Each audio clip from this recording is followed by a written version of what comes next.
आज ये सारे संसार के समक्ष होगा और धिक्कारेंगे जनता उन दुष्ट इंसानों को जिन्होंने परमात्मा से जनता को दूर कर दिया। लाखों लोगों का उद्धार होना था, बुरा हाल हो रहा, हाहाकार माचरी सारे मानव समाज में विकार घर करके, और हम यहाँ परमात्मा की हंसात्माओं को मांजते हैं, पहले धोते हैं उसको साफ। जैसे खेत संवारा करें बीज बोने पहले, और कोई एक विशेष वस्तु पदार्थ डालना हो तो उस पात्र को खूब मांजते हैं, नहीं तो पदार्थ खराब हो जाए। तो यहाँ बीड़ी, शराब, मांस, तंबाकू और किसी प्रकार का दहेज, बकवाद, सांग, सिनेमा, फिल्म, ये बकवाद नहीं देखनी, ये मैच नहीं देखने आपने। अब क्योंकि जब हम साधु हो जाएंगे, संत हो जाएंगे, जब हमने पता लग जाएगा कि देखा अड़े कोई देखने की चीज है, ये ताश खेल है, मार बेगम हर के में लेना नहीं देना, क्यों मन में बकवाद चाहिए, और सारा दिन सुबह से लेकर शाम तक लेप कर देखेंगे। और इसी तरह ये मैच, क्रिकेट के मैच 3-3 दिन आंख फाड़े बैठे रहे, क्या मतलब है इसका? अपनी भक्ति करे, मालिक ने याद करे, वह खेलने और हम देखा। जैसे मैं लड्डू खाऊं और तुम देखो, वो 2 खा गया, तुमने क्या मिला बोले आदमियों। तो ये बालक बुद्धि से हमने थोड़ा हटके चलना पड़ेगा। वह तो अपने पैसे कमाओ, करोड़पति हो गए हैं, अरे ये भोली आत्मा उड़ बैठे बेमतलब टीवियां पर बैठे रहे, काम भी छोड़ दे। तो ये सारी बीमारी इस आधुनिक उपकरण का दुरुपयोग से होगी। ये फिल्म बकवाद गढ़ दी, सारी उल्टे सुलटे हैं। किसी ब्याह दिखाओ लड़की का, एडवर्टाइजमेंट करो न, घोड़ों पर, बोझों पर, डीजे, वह बीमारी सारे समाज में ठोक दी। और हम इससे उल्टा हटाएंगे, भक्ति तभी चलेगी। आप किसी को, जिसको जरा सा सुख है, कोई राजनेता है या कोई वैसे अच्छी पोस्ट है, उसको जिक्र करो, प्रार्थना करो, रिश्तेदार हो या कोई भी, कि भक्ति कर ले, परमात्मा का नाम ले ले, और फिर अगले जीवन में बहुत दुर्गति होती है, गधे कुत्ते सुअर बनोगे। फिर वो क्या कहता है, और किसने देखा है, एक बात में खत्म करना चाहते हैं, किसने देखा है, और फिर लास्ट में कहेंगे देखी जाएगी जो होगी। फिर के देखी जाएगी, गधा अपने पास तो कुमार देखेगा। देखना अब है, संतों के विचार सुन और छोड़ इसको, बुद्ध को भक्ति कर। अब जैसे पुण्यात्माओं, एक अंधा जावे था बियाबान में, जंगल की तरफ, वन की तरफ वो जा रहा था, और उससे किसी ने, आंखों वाले ने कहा कि सूरदास इधर मत जा, ये रास्ता ठीक नहीं है, तो भयंकर बियाबान में फंस जाएगा और तेरी दुर्गति हो जाएगी, जंगली जानवर तुझे मार खाएंगे, फाड़ देंगे, तू इधर मत जा, ये रास्ता गलत है तेरा। अब वो अंधा ये कहे किसने देखा है और देखी जाएगी। अरे भले आदमी, आँखें लेकी मानता ना, और अंधे ने दिखता ना, तो बता कोई बात हुई है। अब अंधे ने तो दिखता नहीं, आँखें वाले नो के किसने देखा, और वो आँखों वाला देख रहा तभी तो बता रहा है तुझे कि मार्ग ठीक है, नहीं है तेरा, ये वापस हो ले। तो उस अंधे का के करे जो आँखें लगी ना माने, तो आँखों वाले थे वो परमात्मा कबीर परमेश्वर आए, फिर उस परमेश्वर से परिचित वो महापुरुष संत जिनको भगवान पाया, वो थे आँखें वाले, और हम हैं अंधे। अब उन्होंने हमें संदेश दिया है कि ये भक्ति ये रास्ता तुम्हारा गलत है, और ये साधना करने से ये दुर्गति होगी, जो भक्ति नहीं करते उनकी तो और बिरानवाटी होगी। और फिर हम अंधे ये कहें कि इसने देखा है देखी जाएगी। हम आँखों वालों की नहीं मान रहे, उन संतों की जिन्होंने हमें निर्देश दिया है, वो हमारे हितैषी थे, तो फिर उनकी दुर्गति ही हुआ करती है। तो फिर क्या बताया है, इंद्र कुबेर ईश की पदवी, ब्रह्मा वरुण ध्रुमराया, विष्णुनाथ के पुर को जाकर तू फिर भी वापस आया। असंग जन्म तन मरत्या होगे, जीवित क्यों न मरे रे, द्वादश मध्य महल मठ बोरे, बहुर न दे धरे रे। असंग जन्म तन मरत्या हो गए। ओए होए, अरे जीवित क्यों ना मरे रे, जीवित मरना क्या है। सुरपति दुखिया भूपति दुखिया, रंक दुखी बपरीती हो, कहे कबीर और सब दुखिया, एक संत सुखी मन जीती हो। अब जिसने मन को जीता वो सुखी है। अब मन कैसे जीता जाएगा? इस ज्ञान से कि चाहे खरबपति हो ले और चाहे 4 कोठी बना ले, कितना बड़ी कोठी बना ले, एक कमरे में एक चारपाई पे 3.5 फुट में 2 फुट चौड़ी 2.5 फुट चौड़ी चारपाई, 3 लाले गणित गणी, 4 लाले और 6 फुट लंबी, बस। या कितना डाल ले उस कोठी कोने में, इस तरह फालतू व्यर्थ है। अब ये ज्ञान से मन हटेगा, फिर जीवित कैसे मरना है? जैसे किसी को आप कहते हो चलो सत्संग में, वो कहता समय नहीं, फिर देखूंगा। एक नाइट सर्विस में जा रहा था, गया था किसी कामवश, सुबह वापस आना था, उसने बहुत जरूरी कार्य था और रास्ते में मृत्यु को प्राप्त हो गया एक्सीडेंट में। जो व्यक्ति नाइट सर्विस में रात्रि के समय जा रहा था, उसको कितना कितना जरूरी काम था, कितना शीघ्रता से जा रहा था, और फिर वापस आया को नहीं, वो काम भी रह गया और आप भी गया। वो जिस काम को अनिवार्य जानकर रातों चलकर वापस आना चाहा था, वो आ नहीं पाया, वो काम भी गया, आप भी गया, और कुछ हाथ लगा नहीं। तो ऐसे जब ये मन आपके अंदर ये बाधा पैदा करे कि सत्संग में जाने से तेरा कोई हानि होगी, तो फिर इसने समझावा बैठ कर भगवान के ज्ञान थे।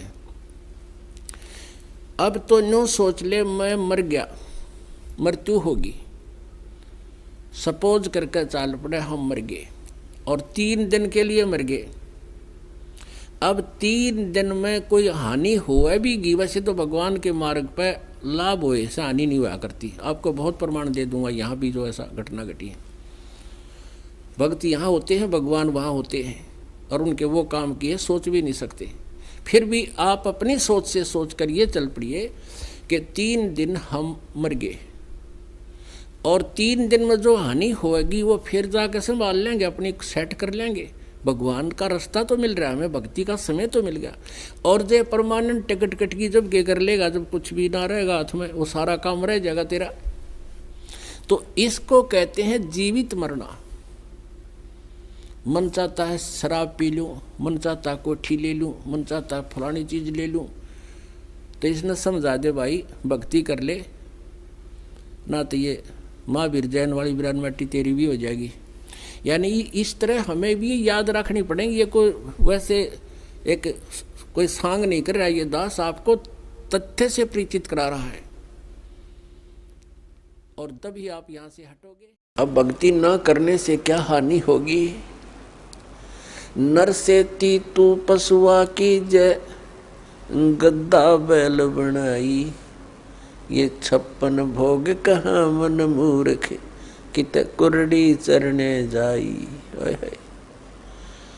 पुण्यात्मा, हम मनुष्य जीवन प्राप्त करके उन सभी सुविधाओं को प्राप्त कर लेते हैं जो भगवान मनुष्य जीवन प्राप्त प्राणी को देता है। वो क्यों देता है? इसलिए देता है कि इन सुविधाओं को प्राप्त करके ये भक्ति कर लेगा, अपना कल्याण करा लेगा। जिनको मानव शरीर प्राप्त है, वो उनकी ड्रेस अन्य प्राणियों से भिन्न है। ड्रेस मीन आपका ये शरीर, ये बॉडी, ये ड्रेस है, एक पोशाक है आपकी, ये स्टूडेंट की है। और जो स्टूडेंट, जो विद्यार्थी अपना उद्देश्य को पूरा ना करके, पढ़ाई ना करके सिनेमा देखता है, गेम देखता है, बाहर बकवाद करता है, तो फिर क्या होगा? वो अपना जीवन नाश कर रहा है, वो अपने उद्देश्य से भटक चुका है। और फिर क्या बनेगा? वो मजदूर लगेगा और कहीं मिट्टी ढोएगा, रिक्शा चलाएगा, पल्लेदारी करेगा। जिस उद्देश्य से वो विद्यालय में गया था उससे चूक गया, वो लाभ प्राप्त नहीं कर सका। ठीक इसी प्रकार आप जी जिनको भी मानव शरीर प्राप्त है, चाहे वो रिक्शा चालक है, चाहे कोई मजदूर है, चाहे कोई धनी व्यक्ति है, चाहे अधिकारी कर्मचारी है, या कोई मंत्री, प्रधानमंत्री, मुख्यमंत्री, राष्ट्रपति है, ये सब स्टूडेंट हैं। और जो ये भक्ति साधना नहीं कर रहे, वो अपने उद्देश्य से भटक चुके हैं। माता पिता से प्राप्त उस धन का वो दुरुपयोग कर रहे हैं। हमारा माता पिता कौन है? कबीर भगवान। उसने हमें ये पूंजी दे करके आपको फ्री कर रखा है। जैसे बच्चे को माता पिता 15-16 वर्ष तक बिल्कुल फ्री कर देते हैं, बढ़िया कपड़े देते हैं, बढ़िया खाना देते हैं, कोई काम भी नहीं लेते हैं, पैसे भी खूब खर्च करते हैं, तुम किसी प्रकार अपना उद्धार करवाओ, अपनी शिक्षा पूरी कर लो। तो पुण्यात्मा परमात्मा ने आपको वो धन देकर यहाँ एक विशेष ड्रेस पर रखी है। इसमें विशेष सुविधाएं हैं जिससे आप भक्ति कर सकते हो। बच्चे को इसलिए सुविधा दी जाती है, विद्यार्थी को, कि इन सुविधाओं को प्राप्त करके ही वो पढ़ाई कर सकता है, तभी सफल हो सकता है। तो आप जी को परमात्मा ने ऐसी सुविधाएं दी हैं खाने के लिए, सुंदर अन्न, फल, आहार, काजू किस्म, सेब, संतरे, दूध, दही और सद्बुद्धि दे रखी। मकान झोपड़ी गालो, प्राकृतिक आपदाओं से बचने के लिए भूख लगे जब भोजन खा लो, प्यास लगे जब जल पी लो, सब उपलब्ध है। उसके साधन बता दिए, जल ऐसे मिलता है। और फिर करना क्या था? बस बच्चे पैदा करो, इनको ब्याहो, इनको बस पाल पोस दो, फिर मर जाओ। क्या यही काम था इसका? ये तो पशु पक्षी भी कर रहे हैं। इसके साथ साथ एक अनिवार्य कार्य था जिसका हमें पता चलकर भी हम इस पर नहीं चल सके, क्योंकि संत साधु जन जितने हैं वो बताते हैं, समझाते भी हैं, लेकिन उनके वचन में शक्ति नहीं, उनके पास वो पावर नहीं, उनके पास वो भक्ति मंत्र नहीं जिसे प्राप्त करके प्राणी फिर आगे इस मार्ग को आगे चल सके। जिस कारण से अब मानो नास्तिकता की ओर बढ़ रहा है। तो मनुष्य जीवन आपको प्राप्त हुआ, इसकी उपलब्धि ना करने से, भक्ति ना करने से फिर क्या होगा? नर से तीतू पशुआ की जय गद्दा बैल बनाई, ये 56 भोग कहा मन बोरे, कहीं कुरड़ी चरने जाई। पुण्यात्मा, जब तक हम सत्संग नहीं सुनते तब तक हमारे ऊपर इस काल के माया रूपी भांग का घना नशा होता है। कबीर साहब कहते हैं, कबीर ये माया अटपटी, सब गट आण अड़ी, और किस किस न समझाऊं या कुएं भांग पड़ी। जिस संसार में हम रह रहे हैं, यहाँ प्रत्येक व्यक्ति के एक ही विचार हैं और एक जैसे ही उसकी गाइडलाइन होती है। अपने बच्चे को शिक्षा के लिए भेजते हैं तो भी उद्देश्य यही बताते हैं कि तेरा रोजगार ठीक हो जाएगा।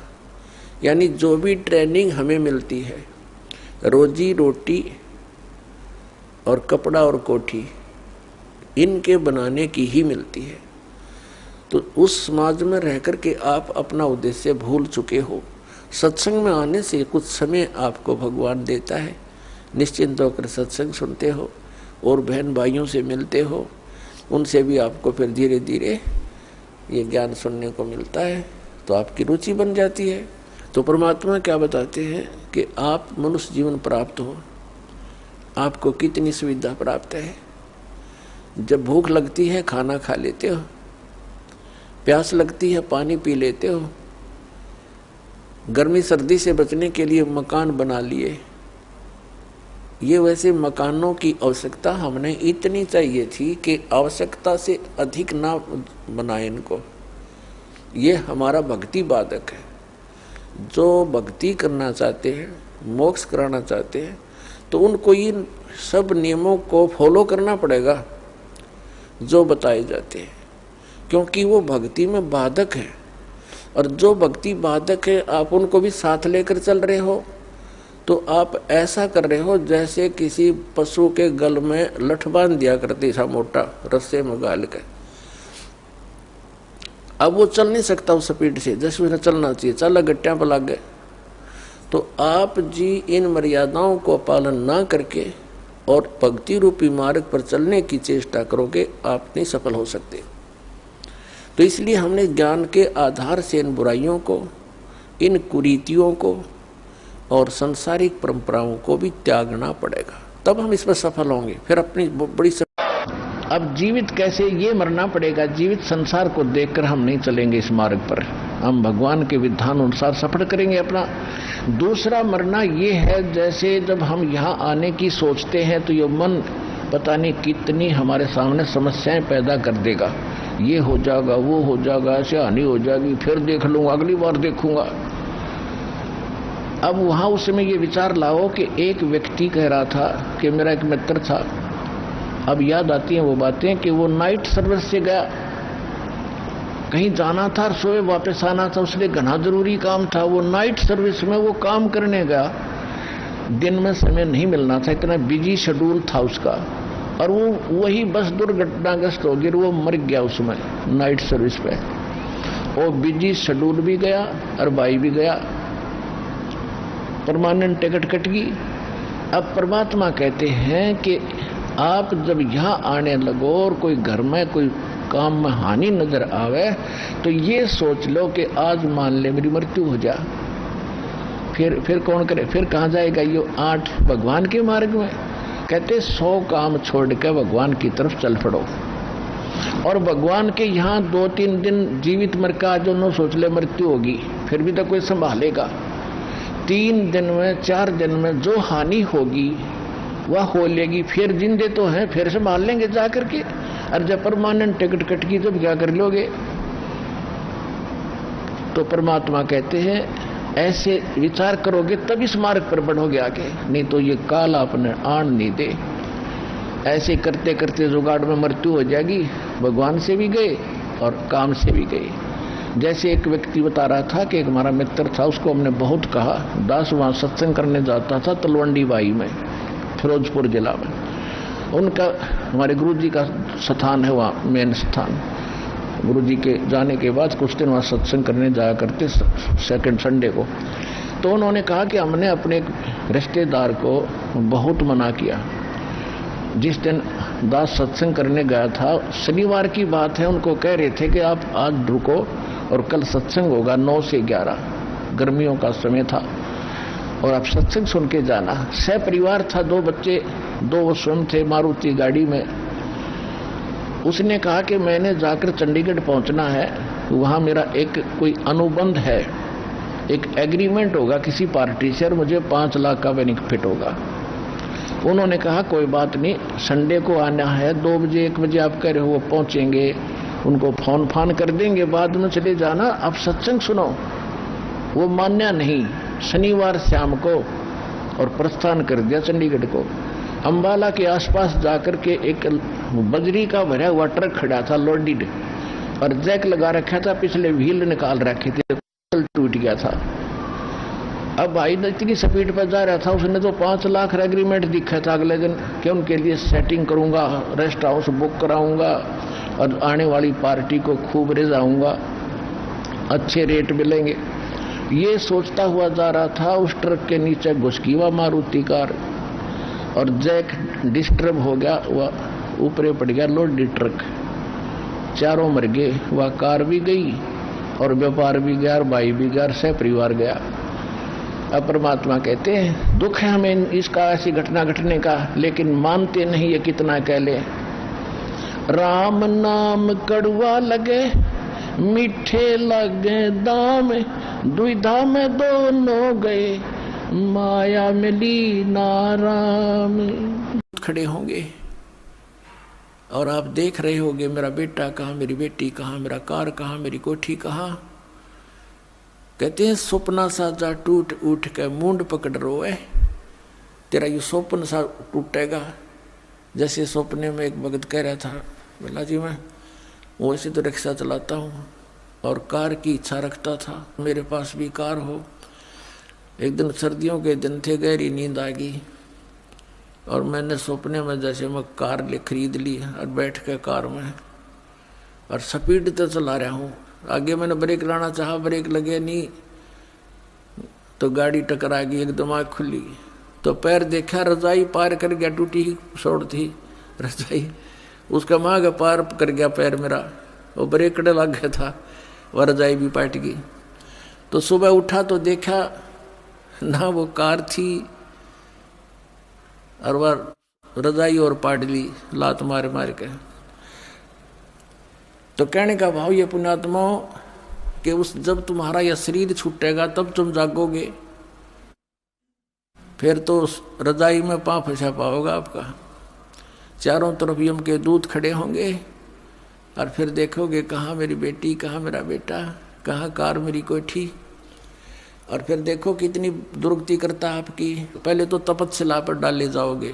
एक स्थान ऐसा होता है वहाँ से अचानक यमदूतों के हाथों से भी वो जीव निकल जाता है।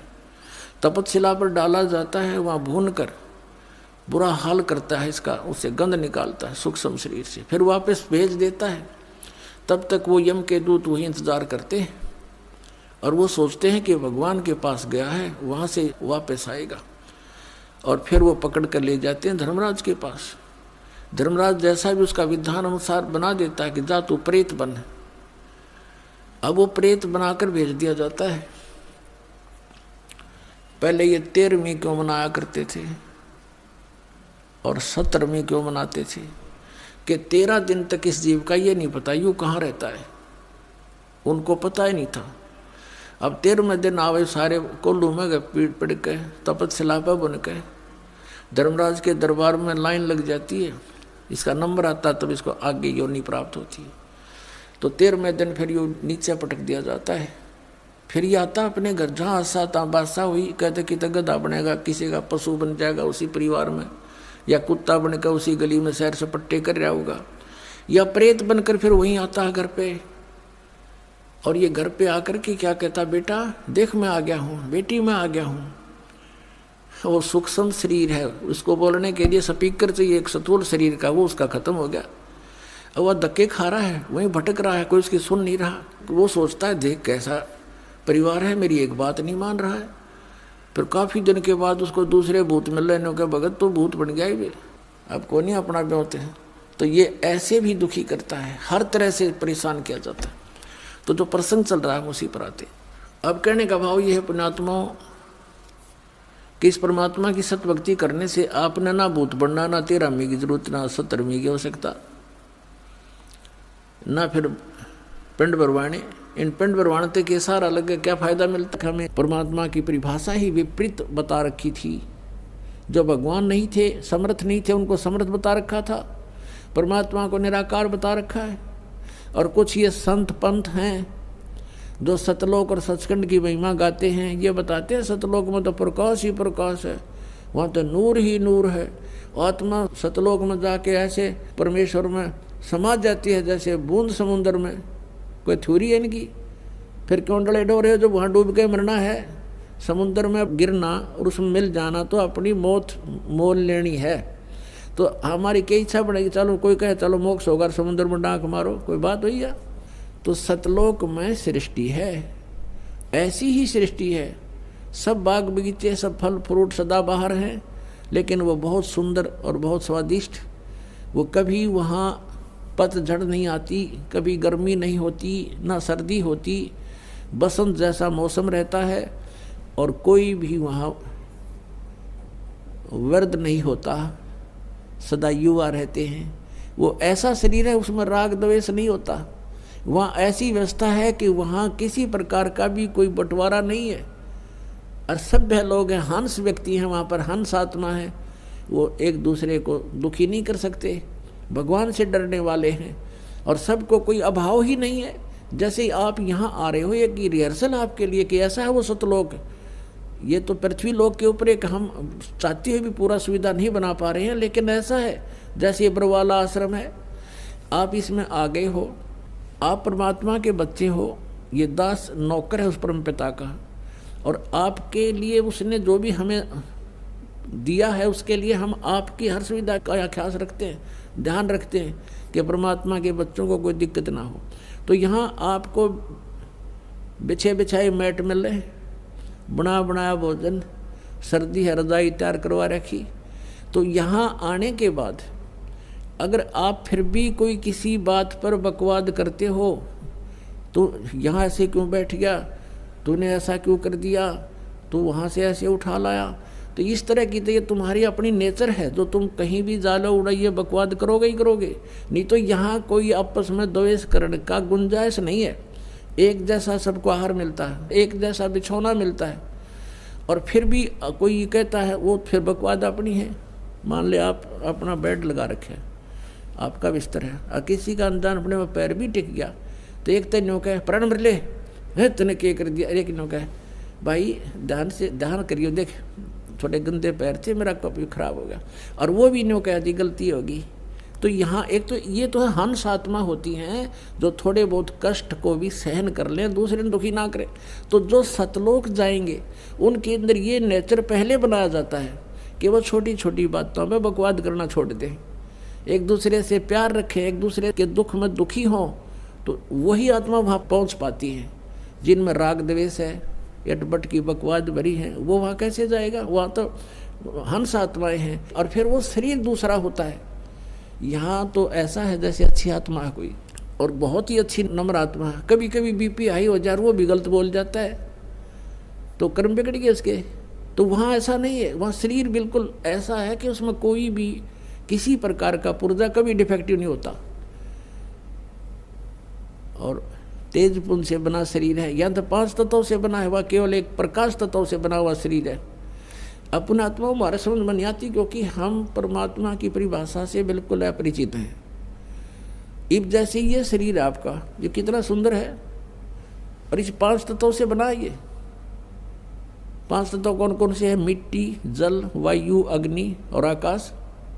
इसमें कितना दिखाई दे आपको? नहीं दिखता। और किस तरह उसी पदार्थ को किस तरह घुमा फिरा के शरीर बनवाया मालिक ने, उसका किस तरह उन सब को एकत्रित करके और किस तरह फैक्ट्री में डालकर कैसे बनवा दिया। माता पिता का सहयोग किया, उन्होंने खाना खाया, 5 तत्वों का है सारा बना हुआ, उससे फिर क्या मटेरियल बनाया, उससे फिर शरीर बनवा दिया। ऐसे ही वहाँ जाने के बाद जो शरीर वहाँ मिलेगा वो शुक्रम कायम है सनाविरम, और ऐसा ही भगवान का है शुक्रम कायम। शुक्र माने माता पिता के बीज से न बनी हुई वो काया नहीं है वहाँ की, उससे बनी हुई काया नहीं है, वो अकायम है, शुक्रम अकायम। ऐसा नावीरम, उसमें नाड़ी नूड़ी नहीं है, नाड़ी नहीं है तो ब्लड प्रेशर आप पे ना हो। तो वहाँ हर तरह की सुविधा सुख है। वहाँ जाने के बाद फिर कोई राग द्वेष नहीं होता, और वहाँ फिर भी कोई बकवाद करता उसको फिर ये सजा है, फिर यहाँ पटकने पड़ते हैं।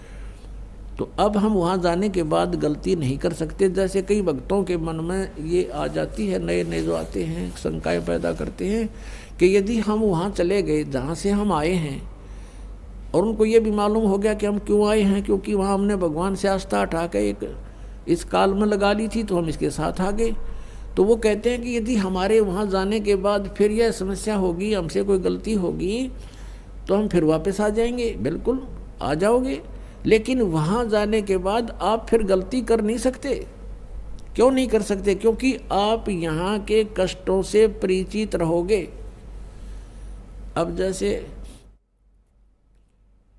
कोई व्यक्ति जा रहा है रास्ते में, और आगे उसने देखा कि उस रास्ते में तो बहुत भयंकर गड्ढे हैं, जंगल है, वन है, और वहाँ चोर उचक्के लोग रहते हैं, सभ्य व्यक्ति नहीं है, और किसी कारण से गलती से उस रास्ते कभी चला गया, उसने वो भी कष्ट उठाने पड़े, वो गड्ढों में से भी गाड़ी निकाली, आगे चोर उचक्के मिल गए, उनको पीटा भी, उनका धन भी लूट लिया, सभ्य व्यवहार भी नहीं किया। क्या वो व्यक्ति उस रास्ते फिर जा सकते भूल कर? सपने में भी ना जा सकते। तो हम वहाँ जाने के बाद ऐसा समझ जाएंगे कि वहाँ कैसे लोग हैं और कैसा लोक है वो, हम सपने में भी ना हो यहाँ पर, और वहाँ गलती होगी ही नहीं, क्योंकि हम परिचित हो गए किन गलतियों के कारण हमने ये सजा मिली। तो प्रसंग चल रहा है कि हम सतलोक में जाएंगे जब हमें उस परम अक्षर ब्रह्म रूपी दरिया का पता लग जाएगा, तो यहाँ कोई नहीं रहेगा। फिर एक समस्या और आती है, जो तत्व ज्ञानहीन व्यक्ति हैं वो कहते हैं, जैसे हमारे भक्त पहले दास के साथ भी ऐसे बीता समझाया करते थे, किसी को, अपने मित्र को, रिश्तेदार को, समझाने की चेष्टा करते थे तो वो ये प्रश्न करते थे कि एक बात बता, यदि हम सभी यहाँ से चले गए सतलोक में तो पृथ्वी पर कौन रहेगा? बताओ, इतनी बुद्धि फेट हो रही है। ये पृथ्वी ने फूकेंगे हम, ये 9 ग्रह धक्के खान लग रहे, खाली पड़ेगी अभी हटने जा, पत्थर धक्के खाता। हमने के ठेका ले रखा है यहाँ जन्मने और मरने का, बिरान माटी करवाने का। जिनकी वृत्ति ही ऐसी है तो उसको तत्व ज्ञान तक पहुँचाने में समय लगता है। उस परमात्मा तक इसकी बुद्धि उठाने में कितना करेन भी फेल हो जाए, करेन भी ऐसी ऐसी बुद्धि गाड़ दी जमीन में काल ने हमारी। तो इस गड़ी हुई बुद्धि को गड्ढे में डाल रखी, इस बुद्धि को अज्ञान के कारण, अब इसको ऊपर उठाना तो इतना दास का प्रयत्न हो रहा है। इस सदग्रंथ समझाना, तत्व ज्ञान से परिचित करवाना, जब जाके ये थोड़ा सा ऊपर को उछलने लगती है। इतनी कंडम करके डाल रखी है न ज्ञानी ऋषि महर्षियों ने, बट्ठा बैठा रखा है इस मानव का। परमात्मा स्वयं आते हैं, इनके अज्ञान के कारण हम उनको पहचान नहीं पाते हैं, और जिस कारण से आज तक हम भटक रहे हैं। यहाँ कोई प्राणी सुखी नहीं है। सुखी है तो बता दो मुझे, आज कोई पृथ्वी पर हो तो। और आज सुखी है तो कल बिजली गिर जा। जैसे राजा महाराज राज्य देखे, मंत्री मुख्यमंत्री प्रधानमंत्री एक में और ख़त्म हो जाते हैं, सारे सुख मान ले उनके पास थे। संसार जिनको सुख मानता है वैसे तो सुखी नहीं होते। फिर भी हम जिस सुख को सुख मान रहे हैं वो सुख भी ना रहा उनके पास। तो यहाँ कौन सुखी हो सकता है, कौन रह सकता है? तो ऐसे लोक में हम रह रहे हैं। तो हमें पता ही नहीं था अभी तक हमने के को और भी कहीं स्थान है। अब काल को पता था कि इस समय में कलयुग में यो बैन हटा रखा है। सभी मोक्ष प्राप्त कर सकते हैं जिनको मनुष्य जीवन प्राप्त हो गया, इस भक्ति पर, भगवान पर विश्वास कर लिया, वो पार होंगे, गारंटीड होंगे, लेकिन मर्यादा में रहना पड़ेगा। तो उससे पहले काल ने ये नकलीपन चलवा दिए। ये धन धन सतगुरु राधा स्वामी और यो जय गुरुदेव निरंकारी, इनमें लाखों करोड़ों व्यक्तियों को गुमराह करवा दिया। इनको कह का नहीं पता भक्ति और भगवान का। और ये बाल योगेश्वर पंथ और सतपाल का पंथ, हंसादेश जिसने कहे, ये सब काल प्रेरित है। इनको किसी को ज्ञान नहीं है। और यदि इनको कोई शंका तो आओ मैदान में करो चर्चा हमारे साथ। आध्यात्मिक ज्ञान चर्चा हमने शुरू कर रखी है, छुपते फिर रहे हैं, मना कर देते हैं, नहीं हम नहीं करेंगे, वो तो निंदा करता है। तुम कर लो मेरी निंदा, तुम भी करो, मैं सच्चाई बताऊं, तुम निंदा करो, आओ फैसला होगा अभी। तो कहने का भाव ये है कि कहने मात्र से नहीं कि मैं उनको ये कह रहा हूं उनको ज्ञान नहीं है। प्रमाण दूंगा 20-20 और जनता को आप पता लग जाएगा कौन ज्ञानी और कौन अज्ञानी है। लेकिन ये कब तक सामने ना होंगे तो ना हो। जनता को हम समझा देंगे, जनता पे उनको छोड़कर अपने आप आ जाएगी। तो लाल की पहचान, बड़े जलाशय की प्राप्ति करवाना दास का उद्देश्य है। फिर ये अपने आप उन छोटे जलाशयों को त्याग देंगे, नकली गुरुओं को त्याग देंगे, परमात्मा को स्वीकार करेंगे, पहचानेंगे। तो समर्थ भगवान कौन है? समर्थ का शरणागत हो रंगहोरी हो, और कदे ना हो एकाज राम रंगहोरी हो। तो ये नकली पंथ बताते हैं कि परमात्मा निराकार है। और एक ये दो सार नाम प्राप्ति के लिए पुण्यात्मा आते हैं, ये एक नकल ना बनावें कि उसने मिल गया मुझे नहीं मिला। इस तरह इस मार्ग में नहीं चलेगा, आप बिछुड़ जाओगे। अब सतनाम क्या है? 2 अक्षर का है जो आपको दे रखा है। जैसे धन धन सतगुरु सच्चा सौदा वाले 3 नाम देते हैं, अकाल मूर्त सब स्वरूपी राम सतपुरख। अब ये तो ऐसे है जैसे अकाल मूर्त भी, अकाल माने जिसका कभी मृत्यु ना होए, और मूर्त माने साकार परमात्मा, उस मूर्त का कभी अंत ना होए, साकार परमात्मा, अविनाशी परमात्मा। और सतपुरुष, सत माने अविनाशी, पुरुष माने प्रभु, सतपुरुष अविनाशी परमात्मा। शब्द स्वरूपी राम, शब्द खंड नहीं होता, यानी अविनाशी रूप परमात्मा, वो भी अविनाशी भगवान। तो इन तीनों का अर्थ एक ही है। जैसे जल पानी नीर, जल पानी नीर करते रहो, इससे क्या लाभ होगा? वो जल मिले कैसे, वो सतपुरुष मिले कैसे, अकाल मूर्त मिले कैसे? वो उसका प्रोसीजर न्यारा है। जैसे हैंड पंप लगाना पड़ता है जल प्राप्ति के लिए, तो सतनाम का 2 अक्षर का काम तो बोकी मारने का और पाइप नीचे ले जाने का, इतना समझो। और इसके बिना सार नाम काम नहीं करे। और सार नाम के बिना या वो की काम नहीं करे, पानी तक पहुंच भी गई, जल तक। और एंड पंप यू सार नाम है ऊपर, वो मशीन बना बांध कर ऐसे घुमाते हैं, वो भी जाप करने का है, उसकी भी अभ्यास करना है। तो ये सारा कुछ मिलकर तीनों 2 अक्षर का काम समझ लो, पानी तक पहुंच गए, जल तक पहुंच गए। जल तक पहुंचने के बाद फिर हैंडपंप लगाना अनिवार्य है ना, उस बिना भी व्यर्थ है, वो सारी मेहनत व्यर्थ गई। और हैंडपंप उस समय लगेगा जब आपका वो पाइप जल तक पहुंच चुका होगा, उससे पहले लगाया नहीं जा सकता।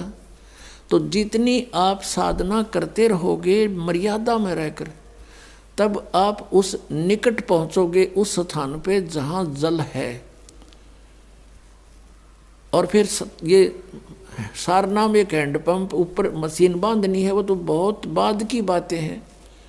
और जब तक वो नहीं होगी, कोई कहता लगा दे मशीन मेरे ना हैंडपंप के, मिस्त्री मना करेगा कि अभी जल तक पहुंचा नहीं है, तो मूर्ख होगा जो न्यू कहा तू लगा दे मेरा हैंडपंप, देखी जाएगी। फिर क्या देखेगा, उसमें घुमाया जाना, उसको कुछ भी नहीं आना उसमें।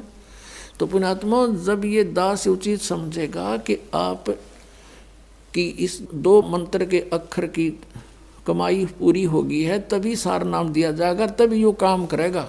वैसे दे भी दूंगा तो जपे जाइए, कोई लाभ नहीं। तो इसमें जल्दी नहीं मचावे, आपके लिए है। यू दास ने और क्या काम करना, यूनिवर्सिटी खोल ली है तो सर्टिफिकेट भी, डिग्री भी आपको देनी ही देनी है। पर जो फेल हो गया उसने क्यों कर देंगे? तो पास होने योग्य प्रयत्न करो। और भाई जो गुरु वचन पे डट गे रकट गे फंद 84 के, कट गे फंद 84 के, रकट गे फंद 84 के। भाई जो गुरु वचन पे डट गे रकट गे फंद 84 के।